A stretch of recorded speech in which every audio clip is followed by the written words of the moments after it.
Greetings and welcome to this brief presentation on the Ehealth Research Center, EHRC at IIIT-Bangalore. EHRC is an interdisciplinary applied research center where we look at how technology can be leveraged to improve the delivery of healthcare services, especially in underserved areas. We believe technology has a role to play in improving accessibility, affordability, availability, and quality of healthcare services.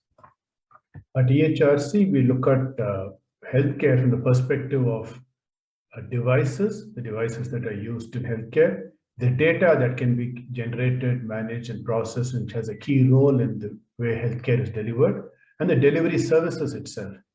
So we look at not just the technology that will come out of this, but also health-related policies, capacity building, and other aspects.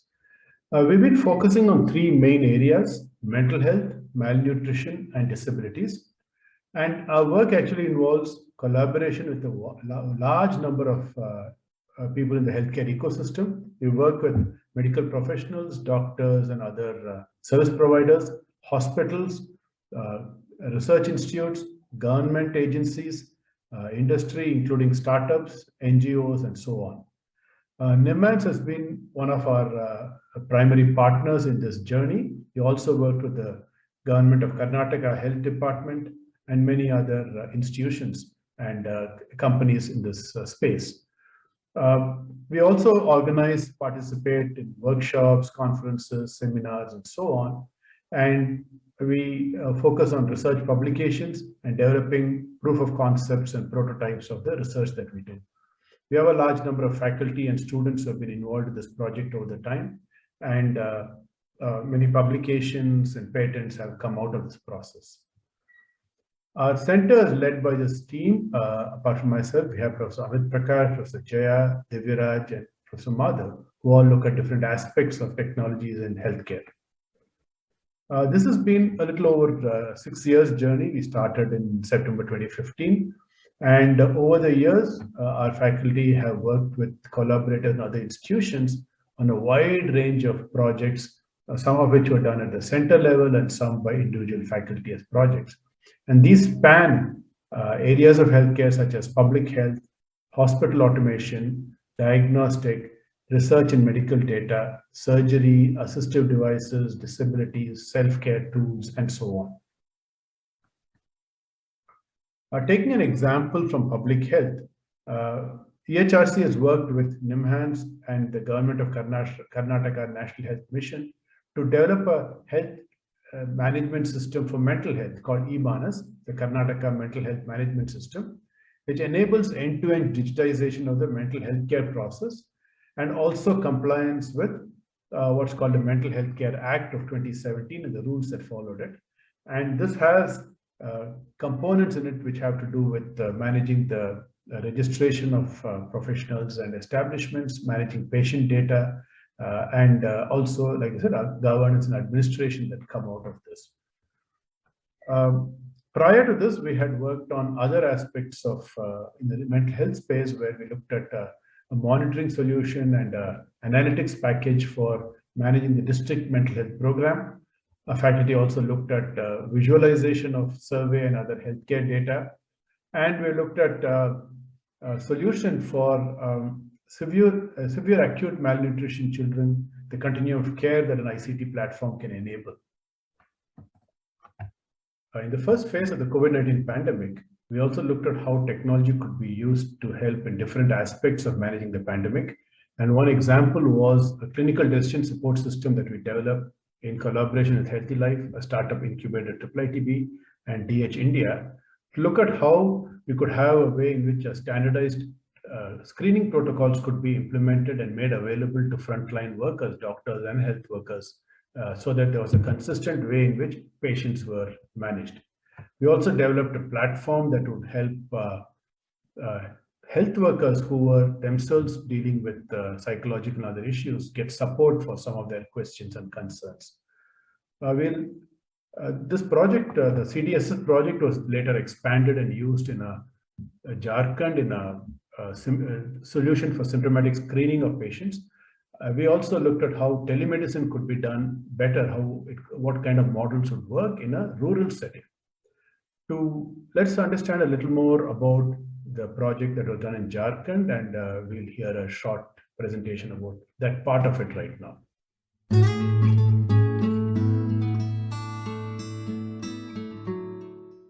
During the COVID-19 pandemic, towards assisting and supporting the health workers in the COVID battle, the Ehealth Research Center, along with its collaborators and funding agencies, created the Clinical Decision Support System for COVID-19 screenings. This platform was later customized and leveraged for rural regions of Jharkhand. This platform and the overall model proved to be very useful and helpful, especially during the wave 2 of the pandemic, when the COVID-19 pandemic reached the rural regions as well. We are very thankful to our funding agencies and collaborators for these projects, for the collective efforts and support for these initiatives. The COVID-19 pandemic hit India in March 2020. And by June 2020, India had seen one of the highest counts of COVID-19 cases in the world. With the launch of vaccines still much far away, the need for early diagnosis and timely treatment was extremely critical for COVID-19 cases. However, COVID-19 was a very new condition and doctors had limited experience in its assessment and treatment. And hence, they relied heavily on authorized protocols which kept evolving dynamically. The rapid dissemination of the updated protocols and its effective usage by frontline doctors looked to be a huge challenge, and there seemed to be a need for a reliable decision support system as well. Towards addressing this challenge, Ehealth Research Center of IIIT-Bangalore, Healthy Life, and DH India collaboratively developed a multi-protocol COVID-19 screening platform with an easy-to-use clinical decision support system with a standardized open EHR backend. This platform offered clinical decision support system as a service for use by third-party clinical applications for symptomatic screening of COVID-19. The pandemic also exposed poor healthcare infrastructure and services across the country. A strong need and relevance of this solution was realized in rural regions of Jharkhand, which were found to be completely lacking for any facilities for diagnosis or even basic guidance with respect to COVID-19. This was further complicated with an interplay of factors like distance to the hospitals, lack of public transport facilities, nature of COVID-19 symptoms, risk of infection, need for social distancing, and so on. APPI, FIA Foundation, and EHRC teams brainstormed options to enable and support the rural communities for finding the pandemic battle in coverage areas of the Jidhan initiative. Seeing the challenges and the urgent need for COVID-19 support, it was felt that having some digital mechanism for screening and diagnosis of villagers locally by field workers could prove to be crucial for arranging required support for them. Leveraging the CDSS engine, tab and mobile-based screening apps were designed primarily to facilitate the symptomatic screening of patients locally in the villages. The COVID-19 screenings and support across the identified blocks were to be handled by a consortium of 3 NGOs, FIA Foundation, Pradhan, and TRIF, by onboarding health workers, the Jidhan Arogya Mitras. A strong emphasis was put on simplified user experience for facilitating easy adoption for door-to-door screening and assessments by Jidhan Arogya Mitras or Jidhan Didis. For onboarding and assignment of health workers and leads at village, panchayat, block, and program levels, a comprehensive user management module was created. Users were onboarded and trained to use the app and tablet devices. Provisions were made for follow-up on suspected cases by help desk, health workers, and block leads. Towards facilitating effective governance and coordination, modules were created for tracking and reporting of suspected cases and taking action at village, panchayat, block, and district level with help of government and non-government agencies. The dashboards and heat maps were provisioned for effective data analytics and visualization. The platform was rolled out in November 2020, covering 1,200 villages across 15 blocks and 208 panchayats. Its effective usage picked up during Wave 2 in April, when COVID-19 started affecting the rural populations as well. By end of 2021 August, the platform had been expanded to 2,091 villages across 336 panchayats of 33 blocks, covering South Chota Nagpur and North Chota Nagpur divisions of Jharkhand. The total number of screenings exceeded 5 lakhs, with more than 15,000 suspected cases and more than 3,000 vulnerable cases.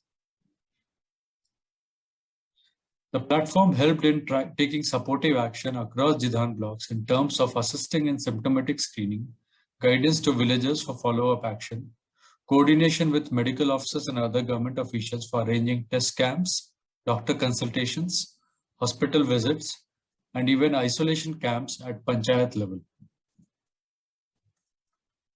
The platform and the model also helped in creating a lot of awareness about COVID-19 and disseminating reliable information in the rural regions. The extensive usage of the platform and adoption during the difficult times of COVID-19, that also was a very satisfying outcome. In fact, this model and platform has also emerged as an example which could be explored further towards building decision support systems which could be used by the health workers for addressing some of the healthcare services gaps and gaps in the availability of qualified healthcare practitioners, especially in the rural regions. Thank you. Another area of work we focus on is analysis of various kinds of data, medical data that could be used either for diagnosis or in the course of research. And we have a number of faculty who are looking at the application of machine learning, statistical modeling, and deep learning techniques to analyze different kinds of brain data such as EEG, MRI, CT, and so on. An example of some recent work on this was a thesis done by one of our Masters of Science students in collaboration with doctors at NIMHANS, looking at how data about the structural characteristics of the brain could be used to predict the age of the person, the brain, and also look at certain correlations or associations between brain age and different cortical anatomical measures of the brain, and also look at possible connections with addiction and other disorders in Indian adults. So this involved essentially building a prediction model using data that was derived from MRI data of a number of healthy subjects. This data was then used to, this model was then used to look at predicting the age and also looking at what kind of association was there between brain age, deviation, and different cortical regions. We were able to fit a fairly good model on the data of healthy subjects that gave very good results in terms of prediction. And then we were able to compare that with data of people with substance abuse and notice that there was a significant deviation between the way the behavior of the healthy subjects and the structural behavior of the people with substance abuses. Use of technology for disabilities or helping people with different kinds of disabilities has been another area we've been working on. We worked with Vision Empowered Trust, an NGO incubated at IIIT-B, on assistive technologies for visual impairment. And specifically, we looked at tactile diagrams and audio tactile devices that could be used in education for children with visual impairment. And a lot of this work has eventually led to us helping us set up a Center for Accessibility in the Global South, where there's a focused research on issues related to disabilities and accessibility. Another area that we focus on is neurosurgery, or as technology for surgical interventions. And we've been working on various building blocks that would go into what would eventually be a neurosurgical setup. So this includes analysis of videos of surgeries, looking at how tools are used and the impact of those, development of an ultrasound for intracranial surgery, and precision drilling and hyperflexible robots that would be used in a complete neurosurgical situation. The work on disabilities and related areas is also, as I said, a focus area, and we looked at various assistive devices that can be built using some interesting technologies. Anthropometric assistive devices for the arm, lower limb, and footwear have been other examples of what we have done. So thank you for watching this presentation on the eHealth Research Center. We'll be happy to have you visit our website or follow any of our social media links that are here. And please feel free to contact any of us if you would like to get more information on the center or would like to work with us. Thank you.